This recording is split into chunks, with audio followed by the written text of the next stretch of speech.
Déjeme me instalo aquí. Vaya listando por favor su Biblia de papel.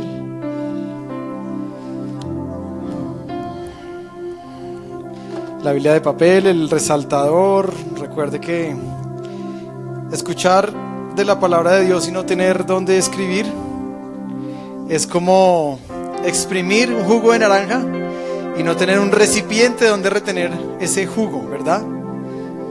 Y también escuchar la palabra de Dios y no aplicarla, no ponerla en práctica, es como un árbol que no da fruto. Usted planta una semilla, hace muchos años puse un frijol en un algodón, creo que todos lo hicimos, y ese frijol creció, ¿no? Se rompió, se reventó la semilla, crecieron las primeras hojas, y recuerdo que fue tan emocionante que yo lo dejé que creciera lo que más pudiera. Y un día mi papá me llevó a donde mis abuelos paternos, que tenían una casa con un jardín grandísimo, y ahí trasplanté ese frijol a un árbol grandísimo, porque el frijol hace como enredadera, y entonces el frijol, me recuerdo que esa planta creció y dio un fruto. Pero cuando muchas veces no ponemos en práctica la palabra, entonces somos como esos árboles que plantamos pero que tal vez no dan un fruto. Por eso es que la palabra de Dios, la palabra de papel, es tan importante que usted la tenga. Vuelvo y digo, ya nuestro punto I, los que no conocen el lounge, ya no se llama punto I lounge, café y libros, es el nombre corporativo de nuestro espacio, aquí en el salón del lado. Por favor, a la salida pase y mírelo, ya está casi listo. Ya las Biblias están en unas cajas guardadas, ya compramos Biblias de todos los colores, sabores, para mujeres, para hombres, para niños. La Biblia del lettering que mi esposa hace 8 días explicó, la Biblia gorda para colorear. Tenemos ahí una para hombres que es negra, de tapa negra, y una para mujeres que es de tapa rosada con flores, muy bonita. Así es que van a ver de todos los colores y sabores. Como iglesia tenemos la tarea de ser facilitadores en su crecimiento espiritual. Bien, vamos a entrar al tema de hoy. Yo le pido que tome 30 segundos para cerrar sus ojos y meditar un momento y decirle: Señor, gracias por tu palabra, Espíritu Santo. Cada vez que abrimos este libro, Señor amado, y meditamos en él y lo estudiamos, este libro tiene que traer un poder sobrenatural sobre mi vida. Tiene que desatar algo en mi corazón. Tiene que confrontar unos pensamientos. Tiene que tocar unas emociones. Y tiene que hacer que mi voluntad cambie decisiones o determinaciones en mi vida. Y por eso yo te pido, Espíritu Santo, ahora que vamos a estudiar esta palabra, que es tu palabra, ayúdame a que venga por revelación a mi vida. Y ayúdame a escribir todas aquellas aplicaciones, desafíos, tareas que tú me estás dejando hoy, cosas que tengo que hacer de ahora en adelante. Cierra mi mente a cualquier distracción o pensamiento, para poder estar unos minutos atento a tu voz. En el nombre de Jesús te damos gracias. Amén. Bien, el título de la enseñanza de hoy es A una generación. A una generación. Para los que toman notas ahí, yo les dejo el espacio para que escriban. Los que necesiten Biblias de papel, aquí tenemos unas para prestar. Entonces el que no tenga Biblia, no tiene Biblia digital, no la puede encender, se le acabó la pila del smartphone, lo que sea. Aquí con mis amigos de protocolo, ellos pueden prestarle una Biblia de papel para que usted siga la lectura. Bien, generación. ¿Qué es una generación? Y hoy el tema va a ser hablar de lo que es una generación y lo que pasa cuando una generación no traspasa la información correcta a otra generación. Lo que sucede cuando una generación de cristianos no le traspasa los principios correctamente a otra generación. Y vamos a comenzar definiendo qué es una generación. Dice: generación es un conjunto de personas que por haber nacido en fechas próximas y recibido educación e influjos culturales y sociales semejantes, se comportan de manera afín o comparable en algunos sentidos.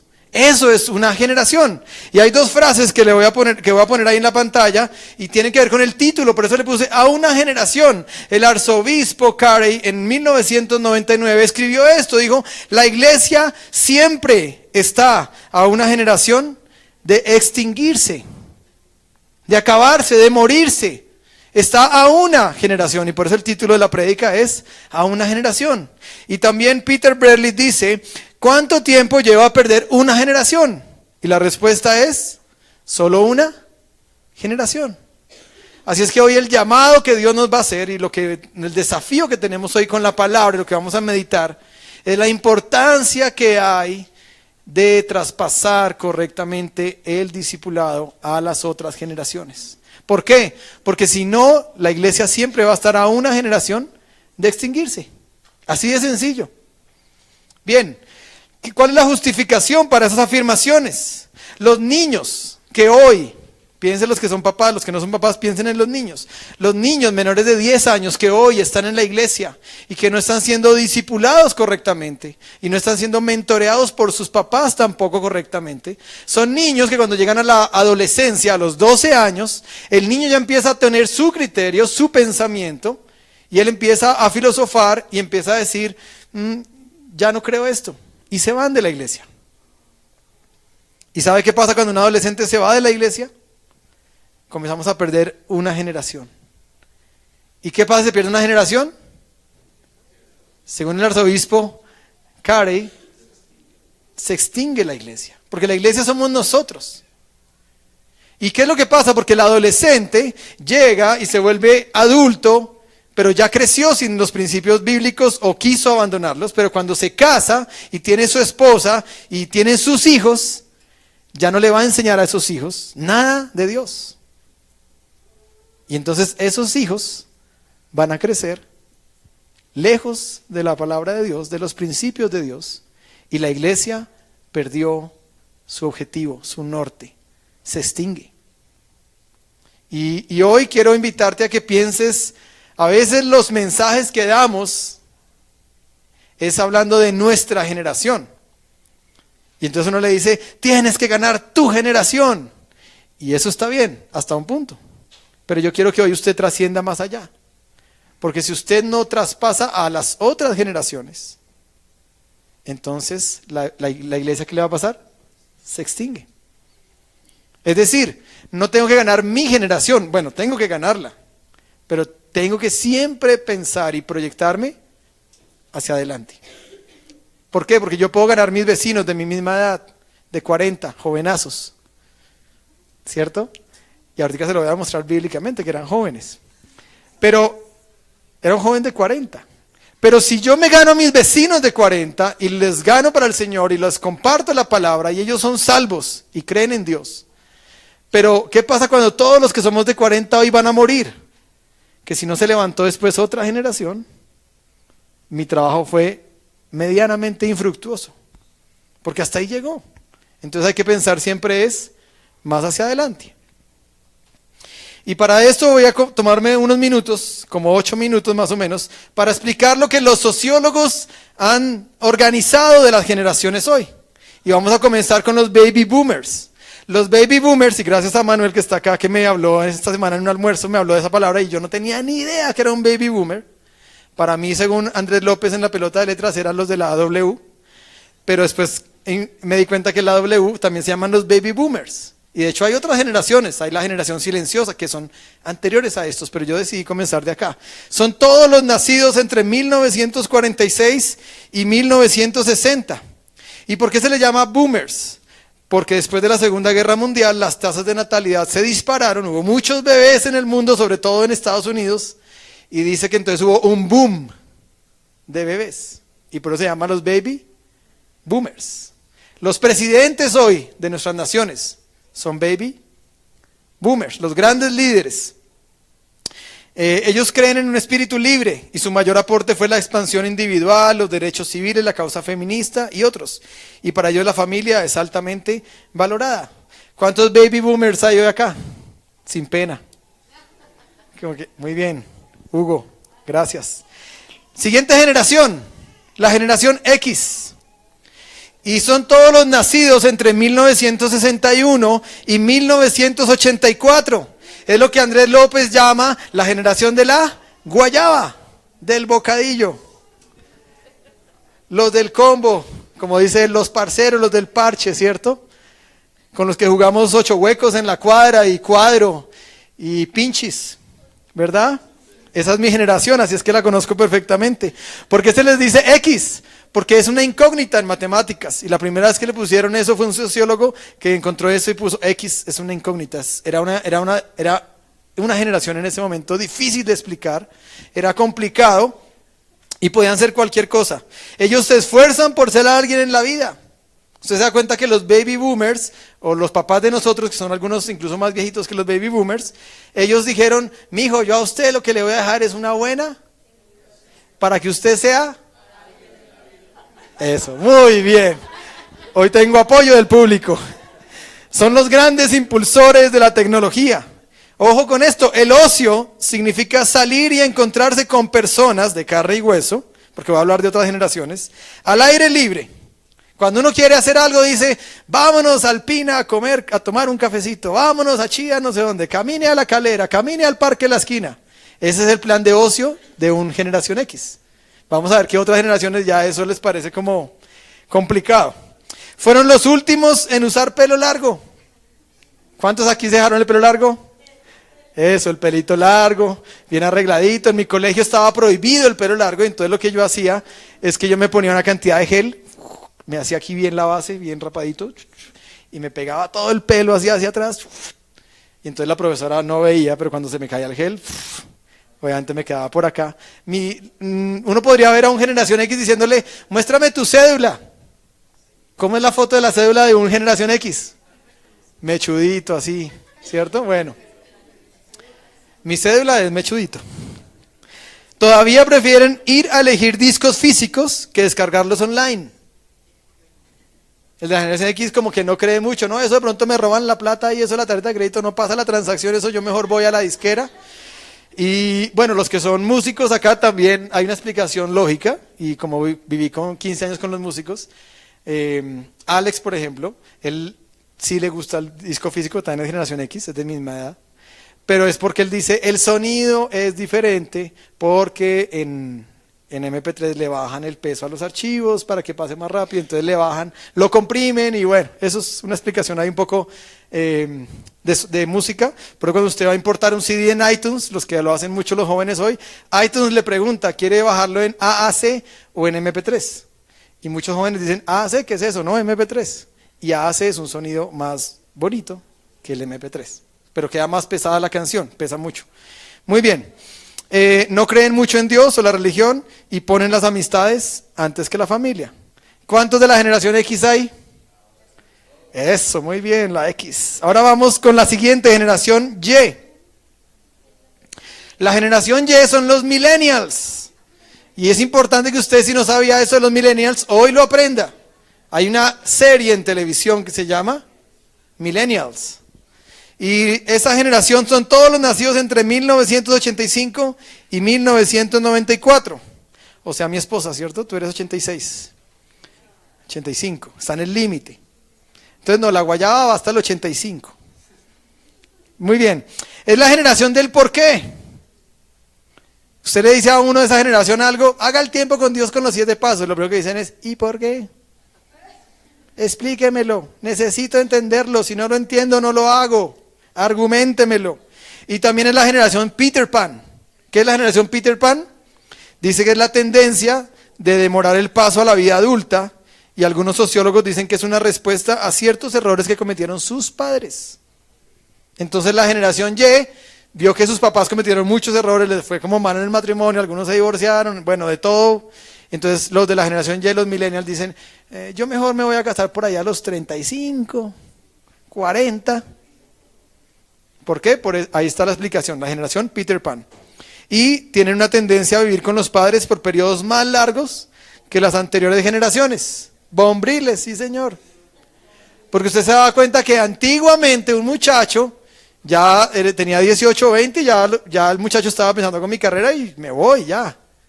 O antes, pero en esta generación no pasó así. ¿Les gusta el debate?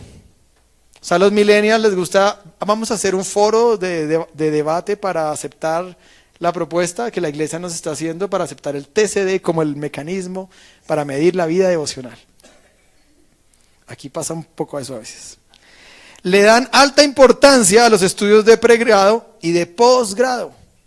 O sea, los millennials están diciendo, necesito capacitarme, y ya ahora como hay pregrado, posgrado por internet, online, becas de no sé qué, doctorado, todo eso, ellos le dan mucha importancia a eso. ¿Cuántos millennials hay acá? También hay un grupo grande. Siguiente generación, generación Z. Las Z se llaman los Centennials. Y los Centennials yo creo que no están aquí, tal vez están arriba o tal vez aquí hay uno que otro. Dicen nacidos entre 1995 y 2005. ¿Alguno hay acá? Mire, hay varios. Wow, en la primera reunión no había ni uno. Brillaron por su ausencia. Y yo lo que dije en la primera reunión es, ¿sabe por qué los Centennials no están acá? Porque les gusta dormir hasta tarde. Esta es una generación digital. Consideran el Internet como el mayor instrumento creado para la humanidad. Las redes sociales hacen parte de su vida. Y ojo con eso que se diferencia a los X. La ausencia de comunicación verbal directa. Sus amigos son virtuales. Entonces uno dice, ¿cuáles son tus mejores amigos? Tu combo, tu parche. Y dice, sí, uno vive en Australia, otro vive en China y tengo uno en Estados Unidos. Y hablamos todo el tiempo, estamos conectados. ¿Cómo están conectados? Por las redes sociales, virtualmente. Yo contaba esta mañana, claro que ahora sí me están grabando, entonces yo en esta segunda reunión siempre mido más mis palabras y mis ejemplos, para no boletear a nadie ni poner nada en evidencia. Que conocí a alguien que de esta generación, que cuando usted habla, él es bien calladito. Casi no le habla mucho, es como monosílabo, sí, no, ajá, bueno, adiós. Pero cuando una vez chateé con él, uy, no, ahí yo dije, ¿quién es esta persona? Este es otro, el que yo conozco. Eso chateaba y me contaba cosas, no, y es que mi vida es así, no sé qué, y me pasa esto y me siento, y mis proyectos. Yo decía, uy, no, con estas personas toca tener un discipulado, pero vía chat. Es más efectivo, se abren más por la vía chat. Otra cosa importante, dice, no le dan tanta importancia a los estudios formales. Eso hay que entenderlo. Ojo a los papás de esa generación. Se piensa que cuando esta generación llegue al mercado laboral va a haber escasez de profesionales especializados como médicos y científicos, aunque es la generación con mayores coeficientes intelectuales. ¿Por qué?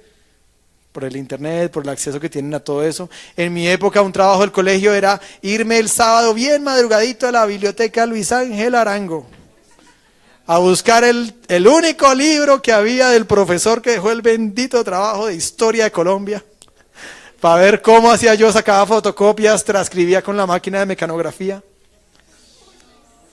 Sí, en mi colegio cuando yo salí, no sé, todavía era mecanografía, eso no había... Sí, Pau ya está en otra generación. Muy bien. ¿Cuántos centennials hay? ¿Ya dijimos centennials? Ah, ya levantaron la mano. Muy bien. Ahora sigue la última generación que está en este momento. Se llama la generación Touch. Y son los nacidos del 2006 a hoy. O sea, nuestros queridos hijos. ¿Cuántos papás hay de generación Touch acá? También hay varios. Todos están arriba en su discipulado. Dice, el internet es parte de sus vidas cotidianas. Ojo a esto, nunca conocieron lo analógico. ¿Qué es lo analógico? El televisor que era así una ruedita, canal 30. Tampoco conocieron lo que es cuadrarle la emisora a un radio con frecuencia de ruedita, ¿verdad? Entonces uno llega todavía al Estadio del Campín y a la entrada del Estadio del Campín, los que les gusta el fútbol, a mí no, pero algún día fui a ver un partido de Colombia hace como unos 4 años y me vendieron el famoso radio analógico, que es con el transistor, con la ruedita, te cuadre ahí el dial para poder escuchar el partido en el estadio. Dice que esta generación, ellos nunca lo conocieron. Por ejemplo, este pedal, y esta mañana puse el ejemplo, este pedal que ustedes ven acá, que es de Rob es de generación X. O sea, la guayaba. Este pedal es un pedal analógico. ¿Por qué? Porque si usted ve, todos estos son botoncitos por todo lado, y Rob de memoria sabe dónde los cuadra. Entonces, si él tiene una canción, esto lo sé por todos mis años de experiencia, si Rob lo pone en cierto lugar, entonces la guitarra suena con un distortion más largo, más corto, un efecto, bueno, no sé. Entonces, pero tiene que sabérselo de memoria. Esto es lo analógico. Usted pone a un muchacho de generación Touch a esto y luego empieza a tratar de hacer así. ¿Esto dónde le pasa? Esto no tiene pantalla, eso no sirve para nada. Porque ellos son Touch. Entonces dice, por lo tanto les cuesta adaptarse si se ven enfrentados a espacios analógicos. Un carro todavía se maneja analógicamente. Todavía. Va a llegar un momento en que seguramente va a ser como que prenda ahí, no hay timón. ¿Cómo hace uno? Eso nos va a costar bastante, ¿no? Son impacientes, quieren respuestas rápidas porque son al toque. Mi hija esta semana se fue conmigo martes y jueves. Yo estaba tomando, porque ya acabé, gracias a Dios, el jueves, unas materias de teología en Modelia, de 6:30 a 9:30 de la noche. Y mi hija esta semana que salió de vacaciones me dijo, papi, yo te acompaño a tu clase. Le dije, bueno, camine pues. Y el primer día que llegamos, entonces ella cogió, le puse su iPad, ella cogió el iPad, ya se sabe la clave de la mamá, tuc, tuc, tuc, la desbloqueó, fue y buscó Netflix, tuc. Pero como no tenía conexión a internet, ella comenzó, papá, se dañó el iPad. Esa fue la explicación que ella le dio, esto no sirve, papá. Yo le dije, Sofi, es que no tienes clave de internet. ¿Cómo así? Para ellos eso es como que debería tener internet en cualquier parte del mundo, ¿no? Le dije, en el break te pido la clave y te la pongo.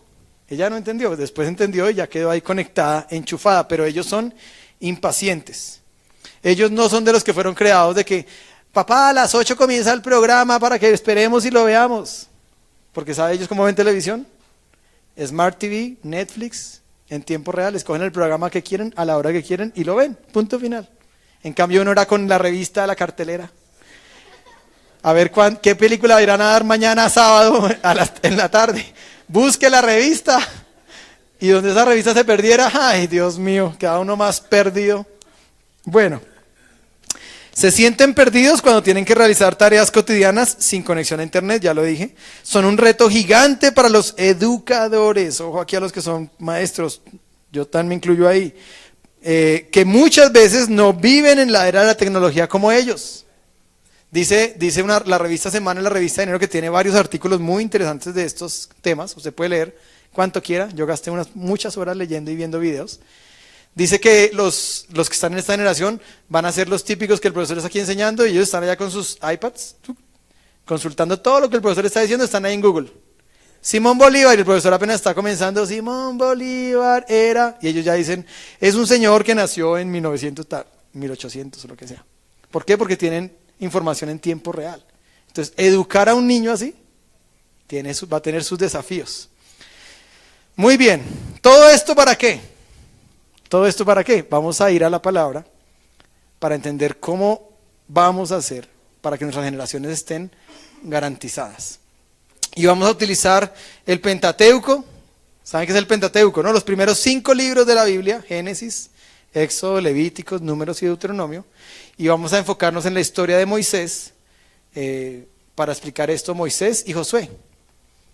¿Sí? Para los que quizás no han escuchado mucho de Moisés o están en la historia no tan ubicados, entonces les voy a explicar rápidamente. Abraham, que fue un hombre que Dios escogió, salió a una tierra muy especial que se llamó Canaán, era la tierra de la promesa, y Abraham tuvo un hijo en su vejez que se llamó Isaac. Isaac engendró a Jacob y a Esaú, y Esaú era el primogénito, por lo tanto era el que tenía que seguir con la generación, pero Jacob quiso quitarle la primogenitura y Esaú se la vendió por un plato de lentejas, es lo que dice la historia bíblica, y Jacob entonces gana la primogenitura, y Jacob tiene 12 hijos, y de esos 12 hijos hay un hijo muy especial que se llama José. Y José dice que cuando hubo escasez en esa tierra prometida, se va para Egipto, o bueno, llega a Egipto porque es expulsado por sus hermanos, vendido, cae en un hoyo, pero es la providencia de Dios, llega a Egipto. Y José en Egipto comienza a brillar y a ser un líder importante, ser muy amigo del faraón, el segundo a bordo. Y José comienza a desarrollar ahí una nación diferente en Egipto. Pero dice la Biblia que cuando José murió y el faraón también murió y vinieron otras generaciones, hoy la palabra clave es generaciones, se levantó una generación de faraones que no se acordaron de todo lo que José sirvió para los egipcios y entonces esclavizaron a los israelitas, y cuando tienen en esclavitud a los israelitas es cuando aparece en escena Moisés. Y Dios escoge a Moisés y lo forma 40 años en el desierto, 40 años en Egipto, o sea que a sus 80 años comienza su ministerio, y Moisés lo que va a hacer es libertar el pueblo. Y entonces donde nos vamos a enfocar hoy es si Moisés formó líderes para su siguiente generación o no formó líderes. ¿Ustedes qué piensan? Entonces el primer punto es, pónmelo ahí, gracias. Moisés formó a Josué para la siguiente generación. Y lo que vamos a mirar son algunos textos bíblicos donde se demuestra ese discipulado que hubo, esa formación que hubo. Y para eso quiero que me acompañe ahí a Éxodo 17. Éxodo capítulo 17, versículo 8 al 9. Y vamos a estar ahí en Éxodo en varios pasajes, entonces tenga su Biblia de papel ahí o su Biblia digital, téngala en Éxodo 17, 8 y 9. Y dice así la palabra: mientras el pueblo de Israel aún se encontraba en Refidim, los guerreros de Amalec lo atacaron. Así que Moisés le ordenó a Josué: escoge a algunos hombres para salir a pelear contra el ejército de Amalec. Mañana yo estaré en la cima de la colina sosteniendo la vara de Dios en mi mano. ¿A quién le dijo Moisés que hiciera eso? A Josué. Es la primera vez que aparece un Josué en la escena, en la vida de Moisés. Es la primera vez que en Éxodo se menciona quién es Josué. Y en ese momento lo que podemos inferir, no vamos a leer toda la historia, pero Moisés tenía una pelea y Moisés le dijo a Josué: yo me voy a ir al monte y ustedes van a levantar mis manos. Algunos de sus asistentes, Aarón y sus sacerdotes, y Josué tenía que estar abajo en una misión suicida, peleando contra el ejército de los amalecitas. Así es que dice la Biblia que cuando Moisés se cansaba y tenía los brazos arriba y se cansaba y bajaba los brazos, dice que Israel comenzaba a perder la batalla. Pero cuando le levantaban las manos a Moisés, dice que Israel comenzaba otra vez a ganar la batalla. Pero ¿quién estaba en el terreno peleando? Josué, era el líder militar. Entonces, primer paso en la vida de Josué, el primer proceso de formación de Moisés, lo escogió como un líder militar y lo puso a guerrear. No lo puso, a veces pensamos que formar un líder es darle privilegios, es darle estatus. Y aquí lo que pasó fue que todo lo contrario, Josué tenía que ir a arriesgar su vida y pelear porque Josué se lo ordenó. Dice que Moisés no le pidió el favor, o sí dice. Le ordenó, y a veces no nos gusta que nos ordenen, depende de la generación que seamos, ¿no? Si somos una Y, un millennial, la del por qué, ¿cómo cuesta ahí la obediencia sin preguntar, sin cuestionar? Quítate la chaqueta, tira la chaqueta, recoge la chaqueta y sonríe. Karate Kid. Pero siempre que pienso en esa escena, aún con mi hija Sofía, cada vez que yo le digo, esa es la primera. El colegio en el que está Sophie, desde que entró en prekinder, lo primero que comenzamos a redigir son los famosos think sheets. Era una notica para que el niño pensara y nos decían, el niño hizo esto mal y tiene que dibujar acá lo que hizo mal y después abajo tiene que dibujar lo que tendría que haber hecho bien. Porque ellos hablan del círculo de la obediencia y el principio es, la obediencia es a la primera y con un corazón alegre. Y Sophie en ese punto luchó, pero gracias a Dios por la vara de la corrección que le ayudó a entender eso. Y ese no es el tema de hoy, pero en la Biblia hay muchos pasajes donde habla de la vara de la corrección. Hasta que yo le dije un día a Sophie, si llega un think sheet más, la consecuencia es vara. Y ella no entendió y llegó el think sheet. Pero ese día lo entendió y ahora cada vez que la profe, ella me cuenta, a veces las profes me cuentan que cuando la profe le va a hacer un think sheet, ella se les tira al piso y por favor no me manden un think sheet. Reconozco mi pecado. Muy bien. Éxodo 24 del 12 al 13, ahí adelantico. Vamos a ver qué más siguió pasando entre Moisés y Josué. 24 del 12 al 13, Éxodo 24 del 12 al 13 dice: luego el Señor le dijo a Moisés, sube al monte para encontrarte conmigo, espera allí y te daré las tablas de piedra en las que he escrito las instrucciones y los mandatos para que puedas enseñar al pueblo. Entonces Moisés y su ayudante, subraya y ayudante, Josué, salieron y Moisés subió al monte de Dios.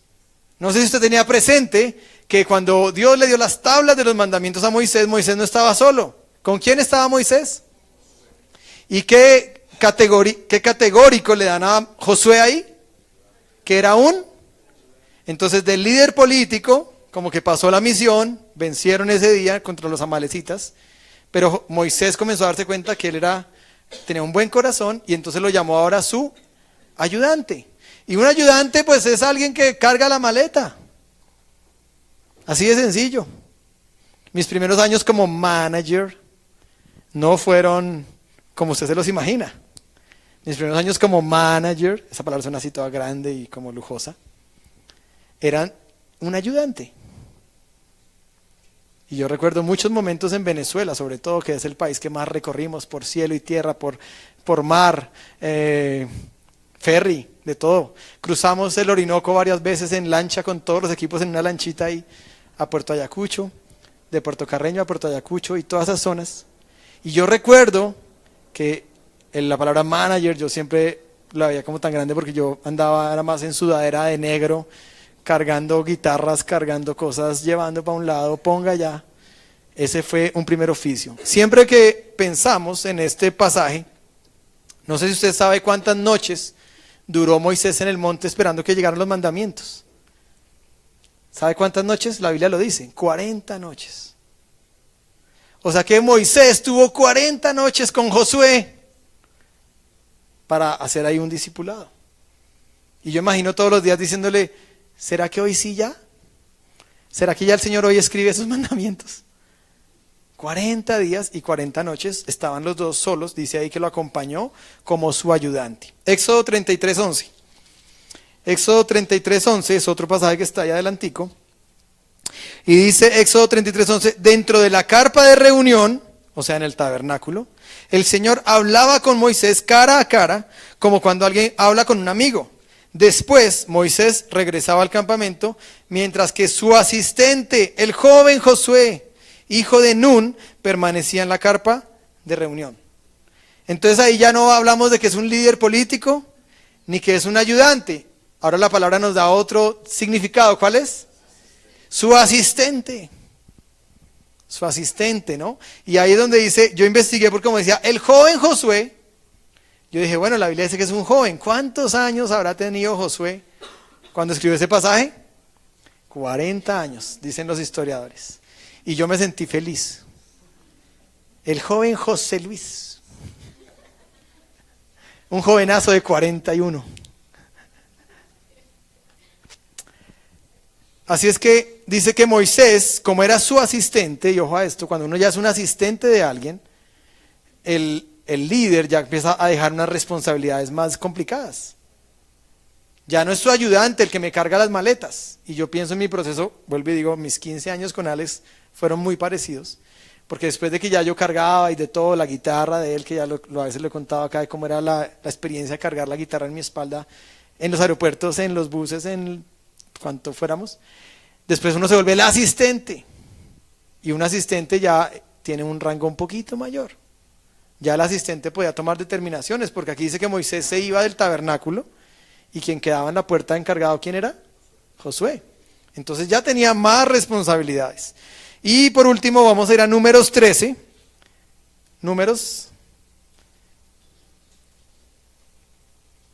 Cuarto libro de la Biblia, o sea, 2 libros adelante. Números capítulo 13, que es lo que estamos leyendo ahora en el TCD. Números 13, versículo 16. Números 13, 16, y dice, estos son los nombres de los hombres que Moisés envió a explorar la tierra. A Oseas, hijo de Nun, Moisés le dio el nombre de Josué. Y vemos que ya Moisés lo está mandando a ser un espía de la tierra prometida. Muchos leímos ese pasaje esta semana, pero no sé si muchos profundizaron, creo que fue el martes, y ese día yo me dediqué a leer todo el chat que hay en la iglesia de Tiempo con Dios, porque quería mirar, como retroalimentarle todo lo que ustedes estaban compartiendo ese día, porque si ustedes lo vieron o no lo vieron, es que la función de los 2 espías no fue el plan A de Dios, sino fue el plan B. No sé si lo vieron así, Deuteronomio capítulo 1, versículo 12 o 13 por ahí. Dice que Dios les dijo, ahí está la tierra, conquístenla. Y el pueblo de Israel, ¿sabe qué hizo? No, espera, Señor. ¿Por qué mejor no hacemos esto? Le dijo el pueblo a Dios. Escojamos a 12 espías que vayan y miren primero la tierra y la observen.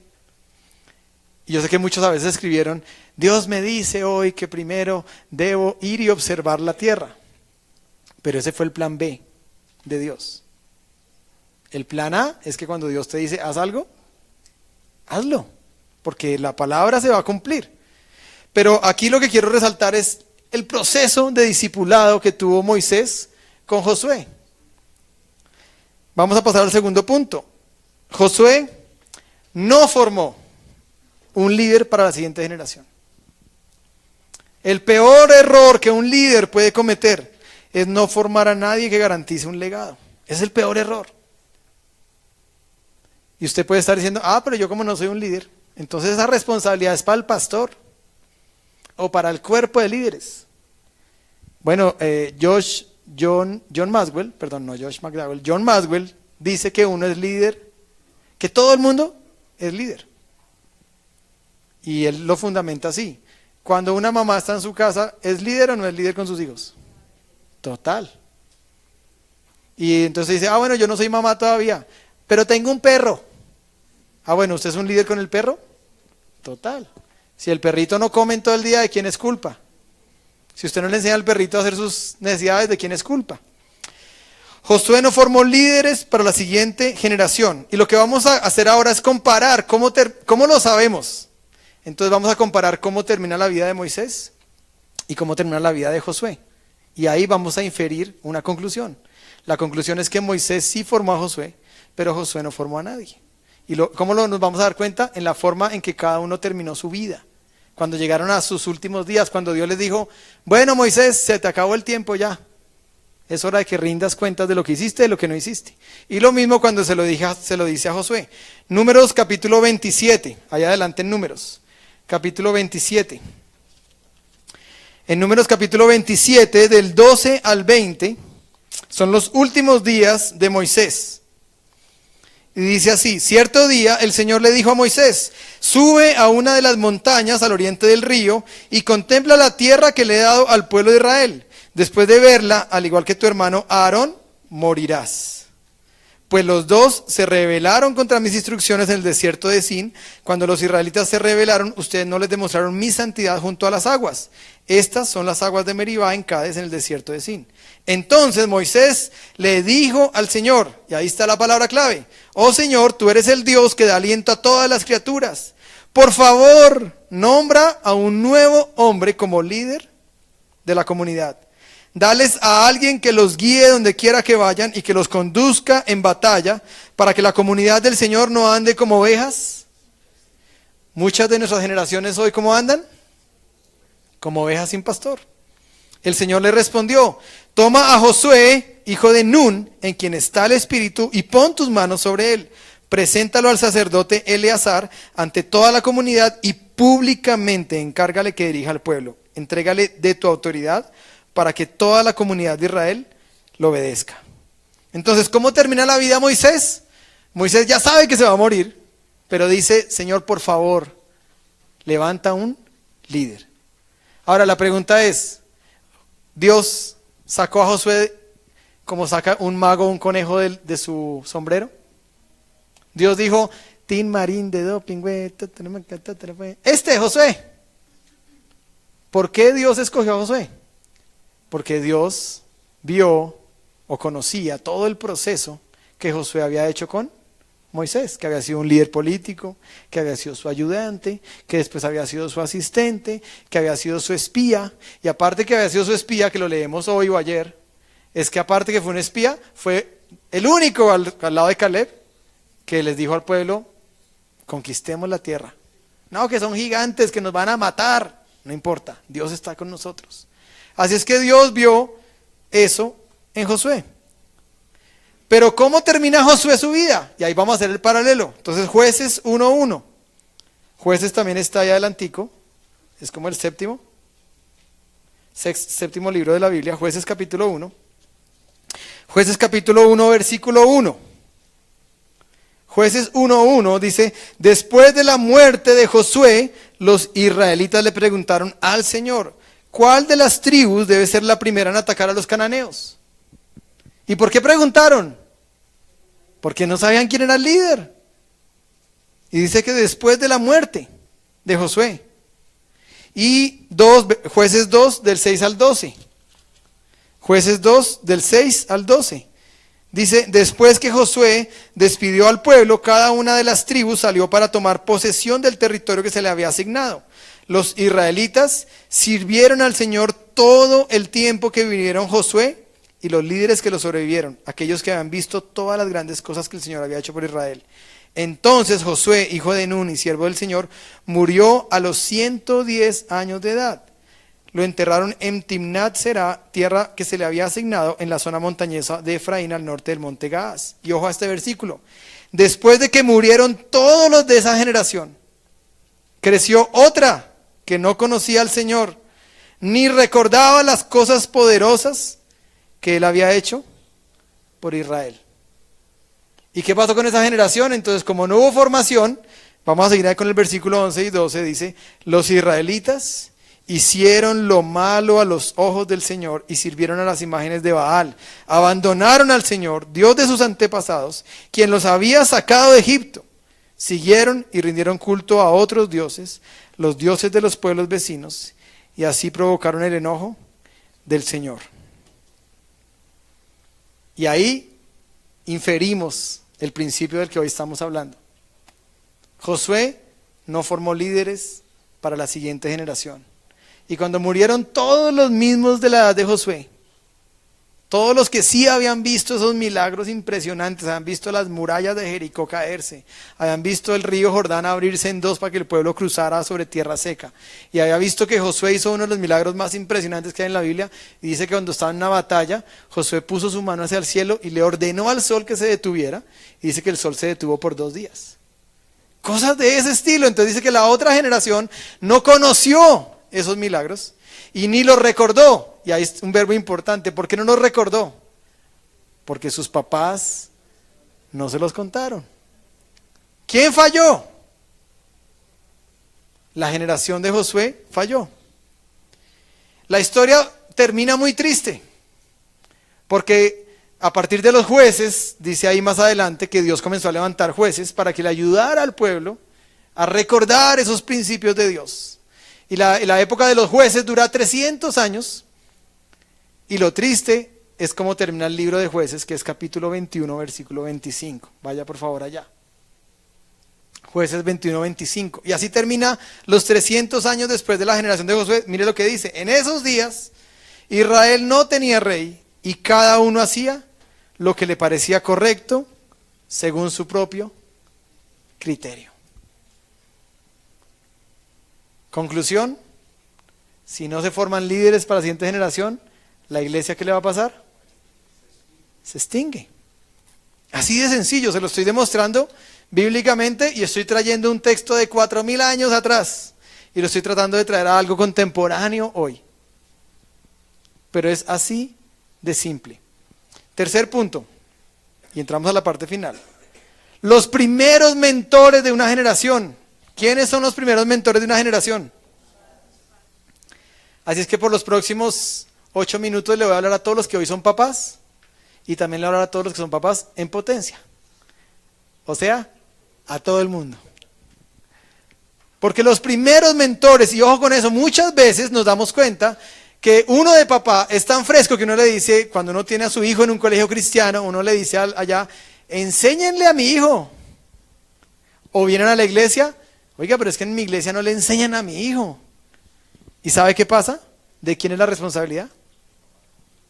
De los papás, y se lo voy a demostrar también bíblicamente. Todo lo que se dice aquí tiene que ser demostrado bíblicamente, o si no estaríamos hablando cosas que no son. Deuteronomio capítulo 6, versículo del 1 al 9. Deuteronomio, quinto libro de la Biblia. Deuteronomio capítulo 6, versículo del 1 al 9, dice: esos son los mandatos, los decretos y las ordenanzas que el Señor tu Dios me encargó que te enseñara. Obedécelos cuando llegues a la tierra donde estás a punto de entrar. ¿Cuál era esa tierra? La misma a la que Josué conquistó. O sea, que estamos hablando de un pasaje paralelo. Ojo a esto, una vez cuando lee la Biblia, uno cree que la Biblia está cronológicamente escrita. Entonces uno dice, leí Génesis y ahora voy a Éxodo, y después paso a Levítico, y entonces uno cree que la historia de la línea de tiempo se mueve así, y no es tan cierto. Sí, usted va a encontrar que primera y segunda de Samuel, primera y segunda de Reyes, primera y segunda de Crónicas están hablando de cosas similares a lo que habló Jueces. Entonces no es tan cierto eso, pero este pasaje es un pasaje que cronológicamente está en la época de Josué. Y mire lo que dice, donde estás a punto de entrar y que vas a poseer. Y ojo a este versículo, dice, tú, tus hijos y tus nietos. ¿Cuántas generaciones están hablando ahí? 3 generaciones. La X, la Y y la Z. O la Y, la Z y la Tosh. ¿Verdad?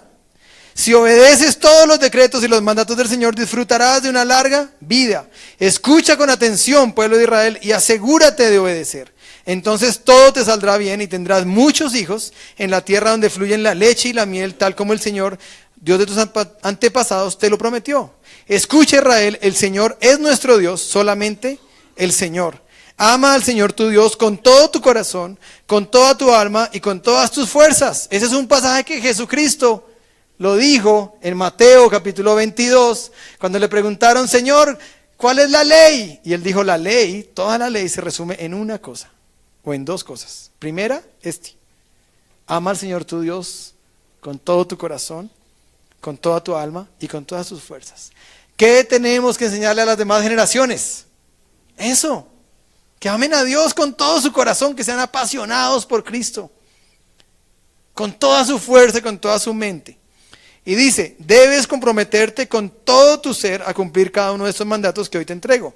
Y ojo a este versículo que todo papá debería tenerlo subrayado, resaltado, aprendido de memoria, no para el examen del 1 a 1, porque no es de ahí, pero de la escuela 0 debería ser. Repíteselos a tus hijos una y otra vez. Habla de ellos en tus conversaciones, cuando estás en tu casa y cuando vayas por el camino. Cuando te acuestes. Entonces, ¿cuándo tengo que hablar con mis hijos eso? Todo el tiempo. Átalos a tus manos y llévalos sobre la frente como un recordatorio. Escríbelos en los marcos de la entrada de tu casa y sobre las puertas de la ciudad. Interesante que esta semana tuve que hacer un trabajo de psicología del desarrollo humano para la materia que estaba viendo de teología. Y me lanzaron esta propuesta de trabajo final. Me dijeron, coge la primera infancia. O sea, niños de 3 a 6 años. Y bueno, ahí nos explicaron todo lo que es la primera infancia, ¿no? Psicológicamente hablando. Y haz un proyecto con ellos, de tu iglesia local, o sea, de acá. Entonces yo dije, ok. Y mi proyecto se llamó así, ¿cómo desarrollar la vida devocional en los niños de 3 a 6 años? Y duré varios días matándome la cabeza, investigando y pensando y orando y meditando a hacer ese proyecto.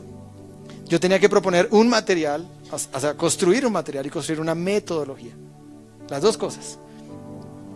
Para eso comencé haciendo unas encuestas y cogí una muestra de papás de nuestra comunidad que fuera N igual o mayor a 30, o sea que sea una muestra aceptable estadísticamente hablando. Y les hice una serie de preguntas de cómo hacían su vida devocional con sus hijos de 3 a 6. Las respuestas fueron contundentes. Le voy a dar un resumen rápido, porque no tengo el tiempo. Me demoré 40 minutos sustentando ese proyecto. Pero dice, el 75% de nuestros niños de 3 años para adelante no han desarrollado todavía el hábito de hacer su vida devocional todos los días. El promedio de nuestra iglesia es que los niños de 3 años en adelante hacen su devocional 2 veces a la semana. Y cuando le pregunté a los papás cuál es la explicación de cuando no lo hacían, la respuesta es falta de tiempo. Porque los papás dijeron, a mi niño me toca hacer el devocional a las 7 de la noche, pero muchas veces yo a las 7 de la noche no he llegado a la casa. Y entonces el niño se duerme, pero no está su papá para hacer su tiempo devocional. ¿Qué piensan de eso? ¿Estamos ganando las generaciones? Esas respuestas, yo soy papá de Sofía que tiene 6 y de Juanjo que tiene 3. Y Santi viene ahí. Y a veces yo mismo me confronto y digo, ¿cuál es el mejor tiempo de calidad que yo le puedo dar a Sofía? Ir con ella a jugar al parque, ir a un cine a ver una película, llevarla a comer helado, montarla 1 hora en maquinitas y gastarle todas las fichas o los tokens o la tarjeta, como sea. Darle regalos. Y yo lo que concluí cuando hice esta prédica es: mi mejor tiempo de calidad para Sofi y para Juan José es que ellos desarrollen su hábito de vida devocional todos los días. Si un día yo no puedo ir con ella al parque, pues no importa, pero desde que haga su tiempo devocional. Ahora, hay varias cosas que quiero tratar de explicar porque me quedan unos minuticos. La primera, a nosotros, a los de la generación X, y ojo con esto, las generaciones que yo les expliqué, los papás de los Y son los baby boomers, no son los X. Es decir, la generación X no es la papá de los Y, ni los Y son de la Z. Tiene que poner una generación de por medio, ¿sí? Entonces, hay una explicación de por qué nos cuesta tanto, primero hacer el tiempo devocional nosotros, y mucho más desarrollar a nuestros hijos. La explicación es: nadie nos modeló eso a nosotros.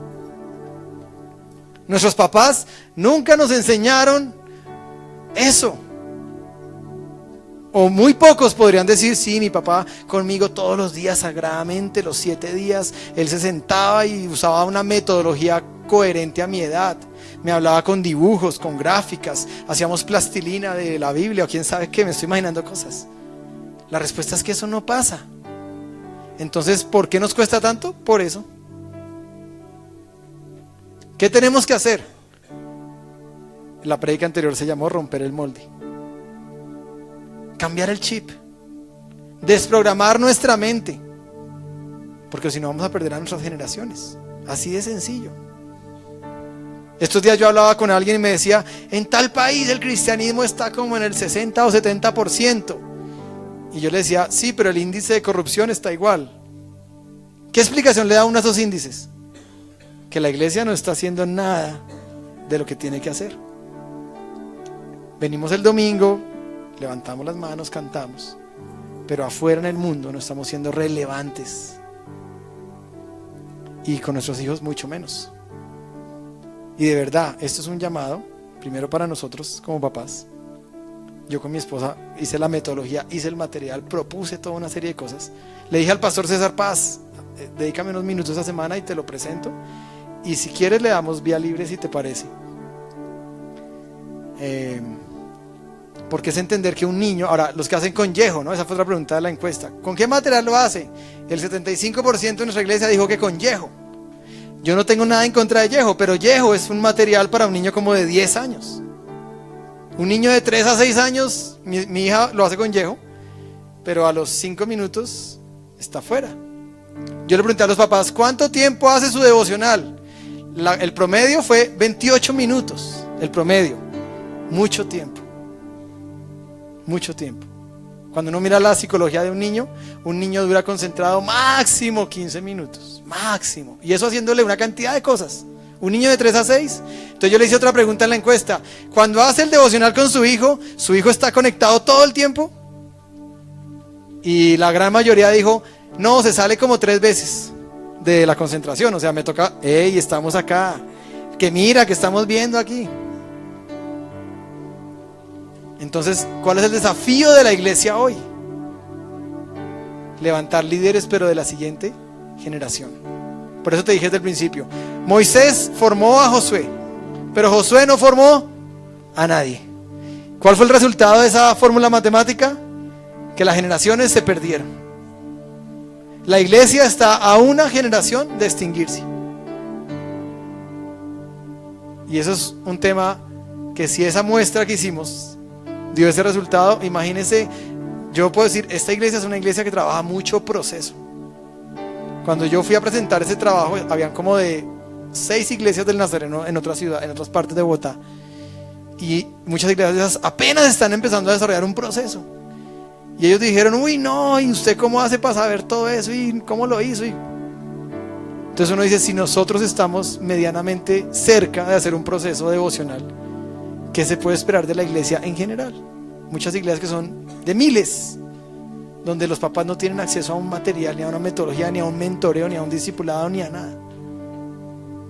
Entonces lo que uno diría es que la iglesia del futuro está en riesgos. Conclusiones, y voy a entrar a la aplicación acá. Número 1, Moisés formó a Josué, pero Josué no formó a nadie. ¿A quién estás formando tú?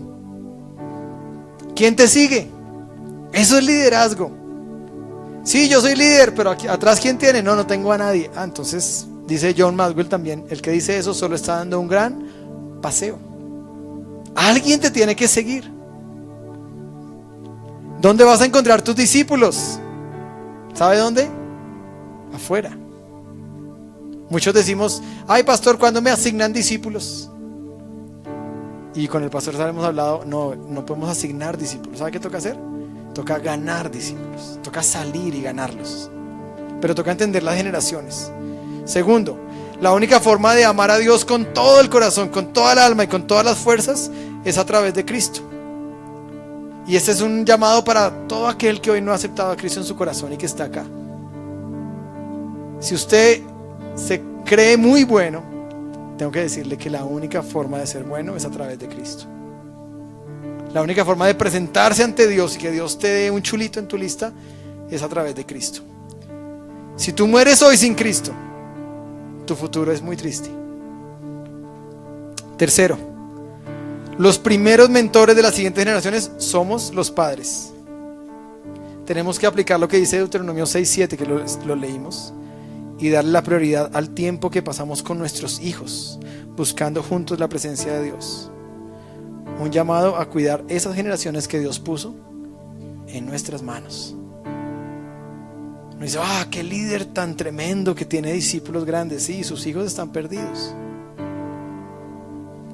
Entonces hoy como que el chip es diferente.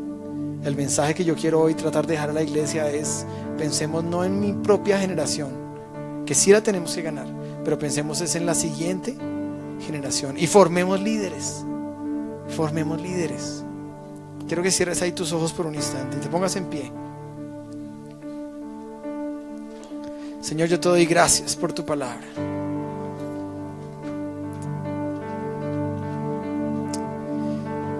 Yo te doy gracias por tu amor, por tu dirección, porque tu palabra revelada nos confronta y tiene que confrontarnos, tiene que desafiarnos, Señor amado. No queremos ser esas generaciones que se perdieron porque no conocieron tu presencia, ni tus valores, ni tus principios.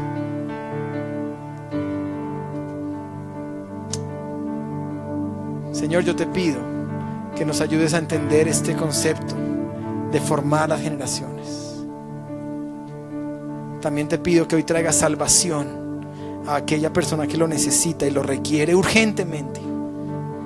Y en este momento el primer llamado es para, si hay alguien acá, tenga ahí sus ojos cerrados, meditando y pensando en Dios, concéntrese y diga, si hay alguna persona que en este lugar no tiene una seguridad de que si muriera hoy va a ir a una eternidad con Dios a través de Cristo, entonces yo le invito a que usted levante su mano y usted va a decirle hoy con una oración muy sencilla: yo quiero aceptarte.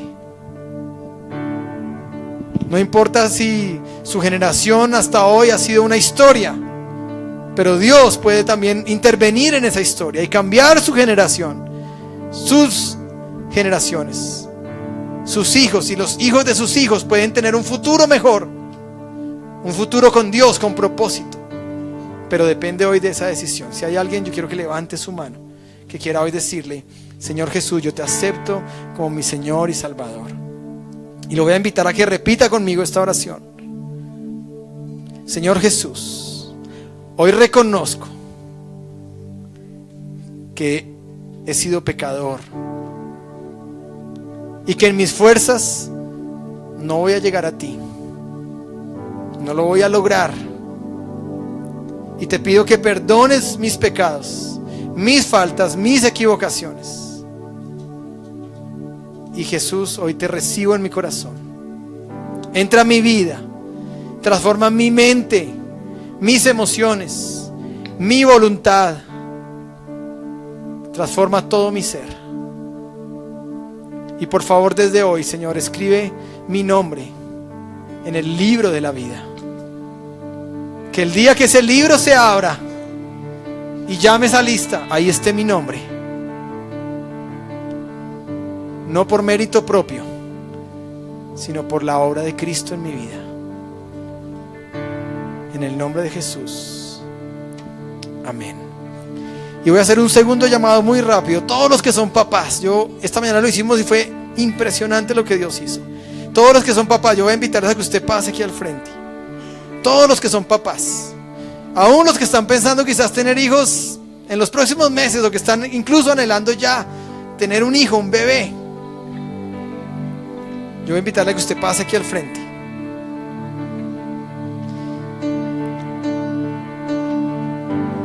Y quiero que usted se ponga ahí de rodillas por unos minutos. Y vamos a usar los próximos 3 minutos para orar por sus hijos. Pero va a comenzar diciéndole al Señor: Señor, perdóname porque mi tiempo de calidad con mis hijos no lo he hecho bien. Señor, ayúdame a utilizar esta palabra que hoy leímos en Deuteronomio 6:7, que dice que debo repetirles todos los días tu palabra, al amanecer y al anochecer, cuando vayan por el camino, al levantarse y al acostarse.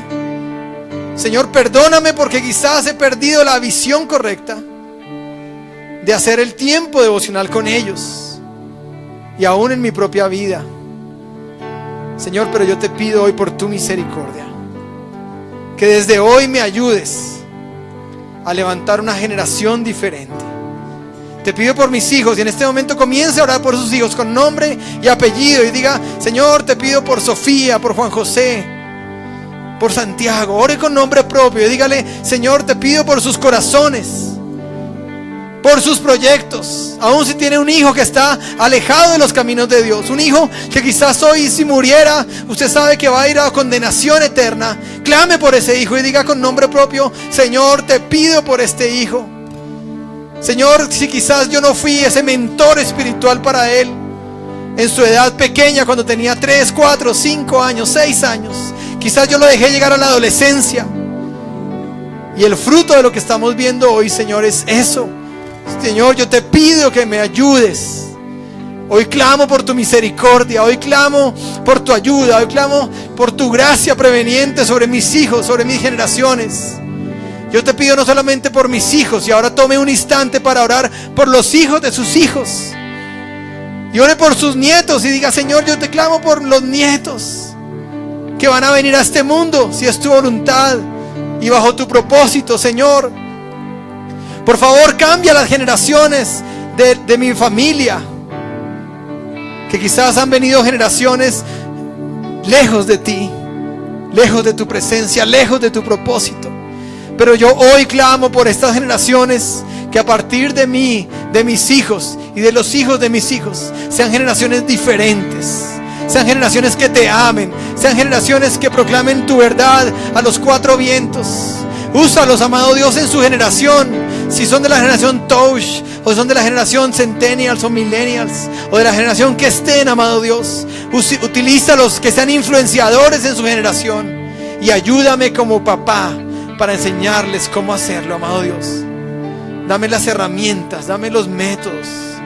Si quizás yo nunca tuve un papá que me enseñó estos principios, Señor, yo te pido, ayúdame, abre mi mente, cambia mi chip, cambia mi pasado, transforma lo que quizás yo no aprendí, enséñamelo hoy, amado Dios, y ayúdame para entender lo que realmente es calidad de tiempo con mis hijos, amado Dios. Por favor, yo te doy gracias y te pido por esto, y yo descanso hoy en tus promesas, pero también te pido que me ayudes a aplicar esta palabra desde hoy mismo, que yo no pierda un día para enseñarle a mis hijos lo que es buscarte a ti, lo que es hacer su devocional todos los días, que ellos te amen con todas sus fuerzas, con toda su mente, con todo su corazón, Señor. Yo descanso en ti en el nombre de Jesús. Amén.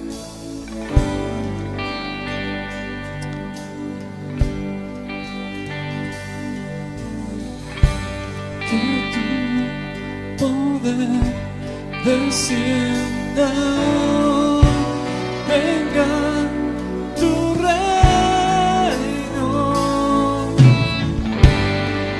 se haga aquí tu voluntad como en el cielo, que tu poder descienda hoy, venga tu reino, que se haga aquí tu voluntad como en el cielo.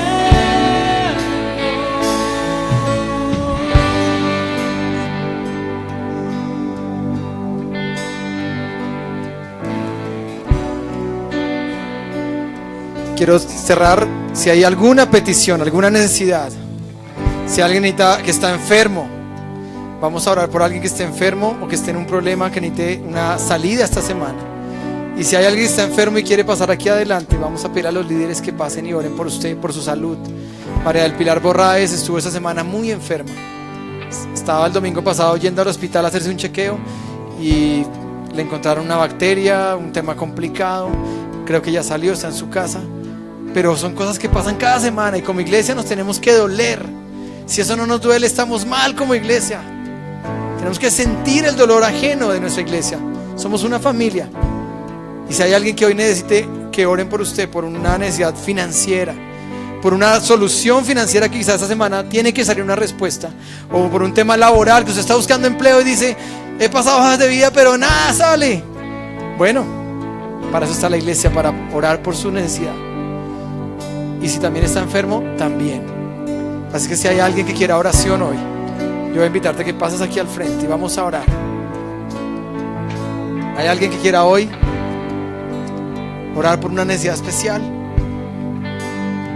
Señor, yo te doy gracias. Antes de salir, amado Dios, a nuestro tiempo de domingo, de descanso quizás para muchos, de ir a compartir con la familia, yo te clamo hoy por cada necesidad que haya en esta iglesia. Te pido, amado Dios, por la petición de cada familia que pueda estar haciendo, amado Dios. Mira las personas que están hoy en necesidad de salud. Te pido por María del Pilar, amado Dios, que está ahí en su casa, Señor amado. Yo sé que tú has trabajado en su corazón, pero también te pido por su cuerpo. Pon tu mano y recupérala completamente, amado Dios. Oramos por ella como familia, la cubrimos, amado Dios. Y declaramos que tú eres el médico de médicos. Tú eres el restaurador, el sanador. Tú eres a quien yo puedo ir el día más oscuro, cuando quizás no hay nada más que hacer. Pero tú eres mi sanador. Y hoy clamamos a ese Dios de poder. Yo también te pido por cualquier necesidad que haya financiera, de empleo. Aquella persona que está pidiendo por un empleo, que salga, que se abra una puerta, o una promoción en su empleo, un cambio de empleo, o por un negocio, por una circunstancia de su empresa que está quizás en una recesión económica en su segmento. También pedimos que en el nombre de Jesús tú cumplas lo que dice tu palabra, que tú abrirás las ventanas de los cielos y derramarás bendición hasta que sobreabunde, conforme a nuestra obediencia, en nuestra mayordomía de nuestros dineros y de nuestros ingresos. Yo pido en el nombre de Jesús que cada persona que está pidiendo aquí por empleo, tú puedas ser fiel. Toda deuda, todo acreedor que también está con dinero retenido y que quizás no ha podido pagar, también pedimos que tú traigas una solución y te reveles como ese Dios proveedor. Toda necesidad emocional, si alguien se ha sentido deprimido esta semana, triste, acongojado, quizás ha perdido el sentido de la vida, o algo pasa en su corazón que lo tiene estancado, yo hoy pido por esa necesidad emocional, Señor. Abraza a esa persona, consiéntela, hazle sentir tu amor, dale un propósito por el cual vivir, una meta a la cual alcanzar. Abre su mente. No permitas que el enemigo siembre pensamientos de duda, de incredulidad, de pesimismo, sino al contrario, de poder, de amor y de dominio propio. Oramos por tu iglesia y declaramos que esta es una semana de mucha bendición, donde veremos tus milagros y veremos cómo tú nos sostienes en el nombre de Jesús. Amén. Salúdese ahí con el que está al lado. Dios lo bendiga. Los pastores hoy les mandan muchos saludos. Estaban en Villa de Leyva cumpliendo otro compromiso, pero les mandan muchos saludos a todos. Dios los bendiga.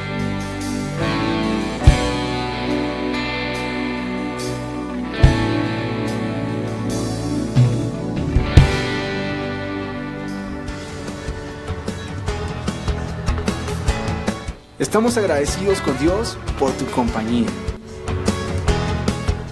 Que tengas un buen inicio de semana y te esperamos el próximo domingo. Por supuesto, con la mejor actitud y disposición de recibir el regalo que Dios tiene para ti. Te esperamos.